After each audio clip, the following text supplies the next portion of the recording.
आजकल चीन दुनिया भर में कुछ ऐसे बड़े इकदामात कर रहा है जो मौजूदा वर्ल्ड ऑर्डर को चैलेंज करते हुए नजर आते हैं। तो सवाल यह है कि क्या ये सिर्फ एक माशी ताकत का खेल है या क्या चीन वाकई एक नए आलमी निज़ाम का नक्शा बना रहा है। आइए इस हिकमत अमली को ज़रा गहराई में समझते हैं। तो इस पूरी कहानी को समझने के लिए हम इसे 4 हिस्सों में देखेंगे। सबसे पहले चीन का नया आलमी विजन है क्या, फिर इसके पीछे ये सबकी जीत वाला फलसफा क्या है, तीसरा इसे ज़मीन पर किन चैलेंजेस का सामना है, और आखिर में उसकी क़यादत का वो कौन सा राज है जो उसे आगे बढ़ा रहा है। तो आइए सबसे पहले हिस्से से शुरू करते हैं कि चीन दुनिया के उसूलों को बदलने की बात कैसे कर रहा है। देखें, इस सोच के पीछे जो मरकजी ख्याल है वो ये है कि दुनिया को किसी एक ताकत के पीछे नहीं चलना चाहिए।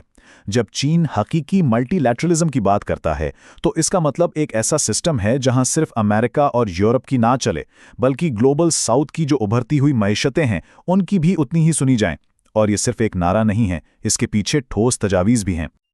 और ये सिर्फ बातें नहीं हैं। पिछले कुछ सालों में चाइना ने बाकायदे ये 4 बड़े आलमी इनिशिएटिव शुरू किए हैं, जैसे कि ग्लोबल डेवलपमेंट इनिशिएटिव का मकसद है दुनिया से गुर्बत खत्म करना, जबकि ग्लोबल सिक्योरिटी इनिशिएटिव झगड़ों को हल करने का एक नया तरीका पेश करता है जो मगरबी इत्तेहादों पर इन्हिसार नहीं करता।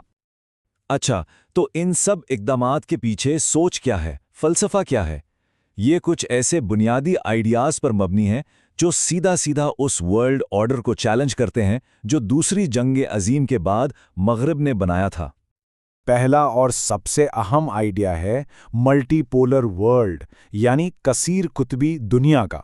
इसको ऐसे समझें कि अगर आज का सिस्टम एक क्लासरूम जैसा है जहां एक ही टीचर यानी एक सुपर पावर सब कुछ कंट्रोल करता है, तो चीन कह रहा है कि नहीं, एक ग्रुप स्टडी सेशन होना चाहिए जहां कई सीनियर स्टूडेंट्स मिलकर फैसले करें। इससे ग्लोबल साउथ जैसे मुमालिक को भी बात करने का मौका मिलता है। यहां आकर दोनों मॉडल्स का फर्क बिल्कुल साफ नजर आता है। एक तरफ है यक कुतबी मॉडल, जिसे कुछ लोग एक चौधरी वाला निज़ाम भी कहते हैं, जहां एक ही ताकत सबके लिए उसूल बनाती है। दूसरी तरफ चीन का कसीर कुतबी मॉडल है, जो कहता है कि मिलकर काम करें ताकि सबका फायदा हो, यानी सबकी जीत हो। ये कोई जीरो सम गेम नहीं है कि एक जीतेगा तो दूसरा हारेगा, बल्कि सबके लिए तरक्की का मौका है। और यही वो विन विन वाली सोच है जिसे चीन अपने बेल्ट एंड रोड इनिशिएटिव जैसे प्रोजेक्ट्स में सामने रखता है। बीजिंग का कहना है कि भाई, जब हम किसी मुल्क में पोर्ट या रेलवे बनाते हैं तो उससे सिर्फ चीन को फायदा नहीं होता, बल्कि उस मुल्क की मईशत भी ऊपर जाती है। ये एक ऐसा मॉडल है जहां हर कोई फायदे में रहता है। अब जो दूसरा बड़ा आइडिया है वो है इनडिविजिबल सिक्योरिटी का। इसका मतलब ये है कि दुनिया में हर मुल्क की सिक्योरिटी एक दूसरे से जुड़ी हुई है। आप ये नहीं कर सकते कि अपनी दीवारें ऊंची कर लें और समझे कि आप महफूज हैं, जबकि आपके पड़ोसी के घर में आग लगी हो। कोरोना वायरस की वबा इसकी सबसे बड़ी मिसाल थी कि कैसे एक मुल्क में शुरू होने वाला मसला पूरी दुनिया के लिए खतरा बन गया। लेकिन ये सब तो हो गई थ्योरी की बातें। असल में ज़मीन पर यह बड़ा विजन कैसा दिखता है, इसके लिए पाकिस्तान की मिसाल बहुत अहम है, क्योंकि वो कुछ बहुत संगीन चैलेंजेस को सामने लाती हैं। तो यहाँ एक बहुत बुनियादी सवाल पैदा होता है। सबकी जीत का उसूल सुनने में तो बहुत अच्छा लगता है, लेकिन इस वक्त क्या होता है जब आपका पार्टनर मुल्क खुद अंदरूनी तौर पर सियासी या मुआशी मसाइल का शिकार हो? और पाकिस्तान के केस में ये सारी रुकावटें हमें साफ नजर आती हैं। सियासी अदम इस्तेहकाम की वजह से मंसूबे लेट होते हैं, शफाफियत ना होने की वजह से करप्शन के इल्ज़ामात लगते हैं, और सबसे बढ़कर चीनी शहरियों पर हमलों ने सिक्योरिटी के संगीन खतरात पैदा कर दिए हैं। यही वो मसाइल हैं जो चीन के सबकी जीत वाले मॉडल को पटरी से उतार सकते हैं। अब शफाफियत की कमी की एक मिसाल देखें। ये $7 मिलियन का हिंदसा, ये एक अमेरिकी कंपनी की सालाना आमदनी थी जिसने पाकिस्तान में $500 मिलियन की सरमायाकारी के एक मुआहदे पर दस्तखत किए। अब जब इतनी छोटी कंपनी इतने बड़े मंसूबे में आती है तो बीजिंग और इस्लामाबाद दोनों जगह खतरे की घंटियां बजने लगती हैं कि क्या इस डील में वाकई कोई दम है या ये सिर्फ कागजी कार्रवाई है। और ये सिक्योरिटी का मुतालबा कोई सिफारती बात नहीं है।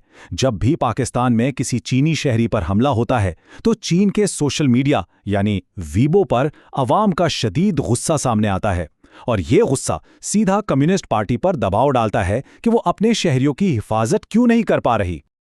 तो सवाल यह है कि अगर चीन को बाहर इतने चैलेंजेस का सामना है, तो फिर वो कौन सी अंदरूनी ताकत है जिसने उसे इतनी बेमिसाल तरक्की दी है? तो फिर चीन की कामयाबी का राज क्या है? ज़राए के मुताबिक ये इसकी फौज या टेक्नोलॉजी नहीं, बल्कि एक ऐसी चीज़ है जिस पर अक्सर बात नहीं होती, और वो है मुआशी खानदगी यानी इकोनॉमिक लिटरेसी। चीन की कामयाबी की बुनियाद ये है कि इसकी लीडरशिप निचली सतह से लेकर ऊपर तक इकोनॉमिक्स को गहराई में समझती है। अच्छा, तो ये सिस्टम काम कैसे करता है? ये एक 4 कदमों वाला मेरिट का निज़ाम है। सबसे पहले माशी टारगेट सेट किए जाते हैं, जैसे कि जीडीपी ग्रोथ। फिर पार्टी स्कूल में सख्त ट्रेनिंग होती है, जिसके बाद पॉलिसी और इकोनॉमिक्स के मुश्किल इम्तिहान पास करने होते हैं। और आखिर में सिर्फ वही लोग आगे बढ़ते हैं जो अपनी काबिलियत और नताइज से खुद को साबित करते हैं। और इस सख्त ट्रेनिंग का नतीजा वो इस एक वाक़ये से पता चलता है।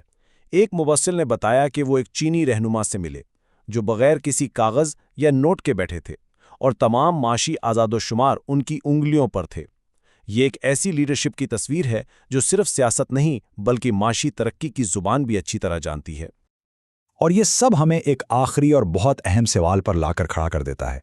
क्या किसी मुल्क की तरक्की और खुशहाली बाहर से यानी गैर मुल्की सरमायाकारी से आ सकती है, या उसकी शुरुआत अपने घर से यानी अपनी क़यादत को काबिल और तरबियत याफ्ता बनाने से होती है?